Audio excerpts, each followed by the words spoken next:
Welcome back to 535. We're here with Jeffries, President CEO of the American Association of Railroads.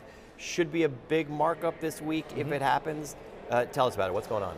Yeah, so we are on the cusp of a reauthorization of the Surface Transportation Reauthorization Bill. What does that mean? Well, it's a piece of legislation that comes around every 4 to 5 years. The last one was 2021, IIJA, and that really funds the highways, the transit systems, takes a look at truck safety, auto safety, also includes big grant programs and other rail provisions traditionally as well, and really is kind of the backbone of federal funding for transportation programs. And this marker has been expected for a while, has been delayed. What has been the cause of the holdup so far? Well, a piece of legislation like this is pretty immense. You know, it's going to be several hundred pages long, and it's big dollars.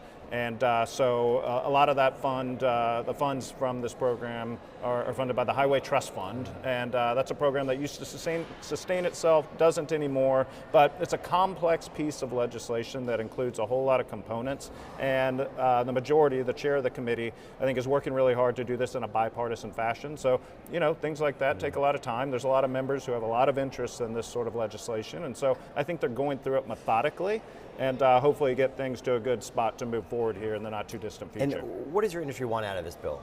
Well, we're kind of unique. While most infrastructure types around the country rely on federal funding, the railroads are almost entirely privately owned and maintained. We invest about $25 billion of our own capital back into our network every single year. So we're not necessarily reliant on those federal dollars. There are some big grant programs that we partner with states and localities to do projects of regional and national significance, but also we need a healthy integrated supply chain. And so it's important that our roads, our ports, our bridges are all properly funded so that the system can work well together to move goods for companies and communities that rely on us. So the point of 535 is to focus on the members of Congress and not focus on the White House. But we will focus on the President of the Senate, J.D. Vance, who is now pushing an amendment, he's trying to get an amendment included on the bill on railway safety. Tell us about his railway safety measure. Why are you guys opposed to it? Well, so the rail safety, you know, takes a lot of forms, and people use that term a lot, and there's certainly pieces of legislation out there, and I don't think it's any secret that when he was in the Senate, then Senator Vance and Senator Brown had a piece of legislation to, in their words, respond to the 2023 incident that occurred in Ohio. At the time, you know, there were a lot of good things in there that we felt were things we could work on, but there were also provisions that, frankly, we felt weren't actually tied to safety and would result in just price increases on rail transportation without a safety outcome. And so right now, you know, no one knows what's in the base text of this big piece of legislation. There are folks who continue to push some of these provisions, and our view has always been, let's let data drive safety. And when we look at safety, 2025, according to the Department of Transportation, was literally this industry's safest year in its 199-year history. What does that mean? Lowest derailment rate, lowest employee injury rate, lowest track-caused accident rate, lowest equipment-caused accident rate. So we're achieving records. Does that mean where we are where we want to be? No, we've got more room to grow. We are by far the safest way to move goods over land in this country by orders of magnitude.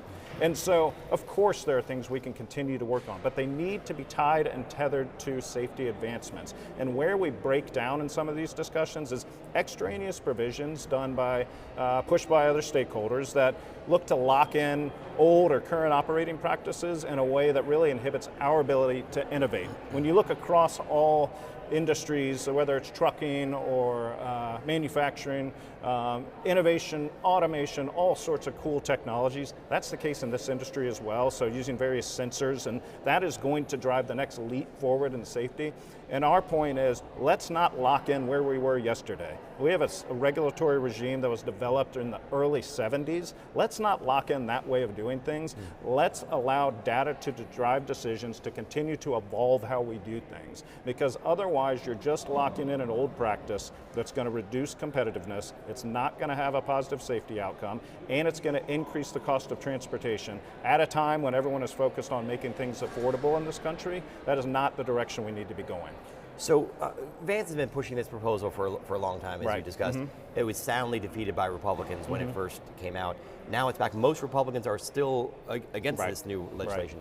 It really is Vance. What sets Vance apart? Why has he been pushing these so hard when the rest of the party is not? You know what? I think one, when you deal with an incident firsthand, you want to respond, and that was certainly a pretty formidable incident and a substantial incident. We're proud that those sorts of things don't happen very often, but that doesn't matter to the community that they do happen in. So I understand the desire to respond, and like I said, there are a lot of provisions in there that we can get to yes on and can collaborate on and work on. It's some of the stuff that got pulled into the bill that don't have anything to do with that incident that's really causing the breakdown, and I think is causing the wider amount of concern amongst a lot of lawmakers. And so there's a win here to be had, and there's a good solid middle, 60+% that all parties could agree on. And I think that's probably where the chairman and the ranking member are trying to coalesce, not just around our issues, but around all the issues in the bill.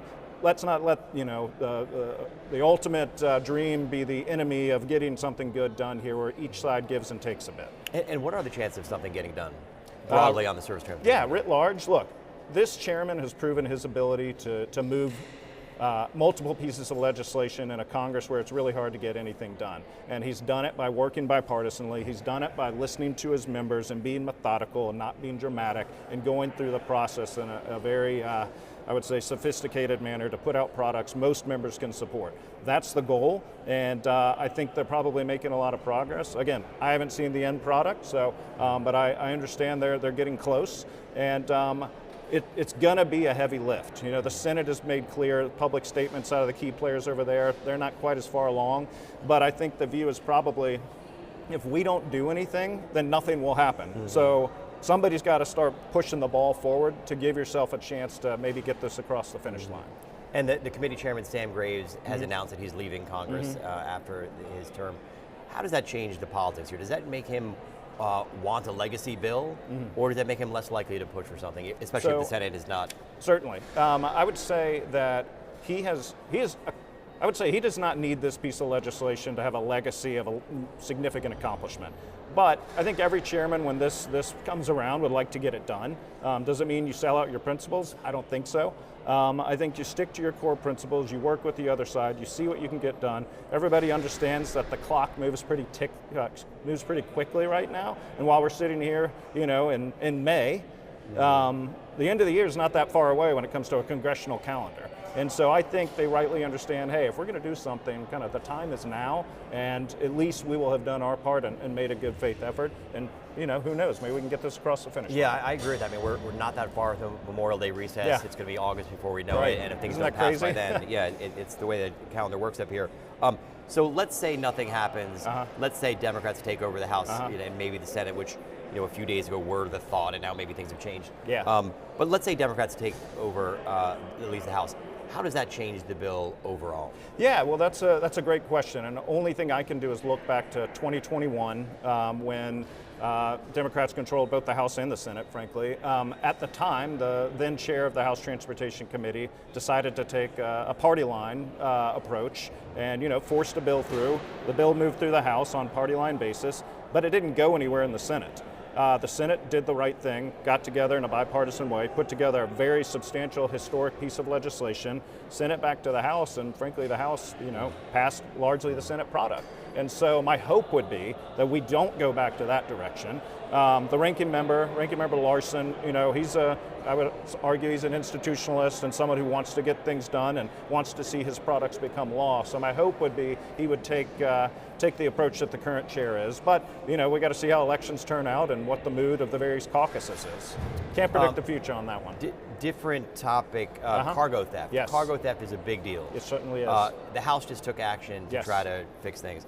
What did they do, and what's the next step forward? Sure. So cargo theft has become a massive risk and challenge to the integrated supply chain. And that's why we've got a coalition involving the truckers, the retailers, some of the major customers, UPS, FedEx, et cetera. And to the tune of several $1 billion a year, strategic, organized, transnational criminal networks are really, taking Americans to the cleaners, because when they engage in theft of, it's consumer goods primarily, what does that do? It drives up the cost of consumer goods. It puts employees at risk. It puts communities at risk. And so our coalition has worked really hard with Congress because it does take a federal action. This is interstate commerce issues. States and localities can't handle it. So we worked, got a piece of legislation together that really drives centralized data coordination out of the federal government, passed with overwhelming majorities, both Democrats and Republicans just recently, and now we're on to the Senate. I was over in the Capitol today meeting with Senate leadership about how we're going to get it done and send it to the President's desk. Truck size and weights are Yes. back in the news again. Yes. Obviously, they're a big industry opponent of yours. What is the issue here? Okay, so there's every year, every surface bill, like the flowers in spring, this issue comes back around. There's stakeholders out there, not the truckers, that are looking to increase the weight allowance for trucks. And we oppose that. Why do we oppose that? One, we're part of a big coalition that opposes it. Law enforcement opposes it. Safety folks oppose it. Independent truckers oppose it. Truck drivers oppose it. But for us, it's a competitive issue. As I mentioned, we almost fully fund ourselves entirely. The trucking industry relies on the federal highway system, which is underfunded. Billions of general fund dollars are supporting that.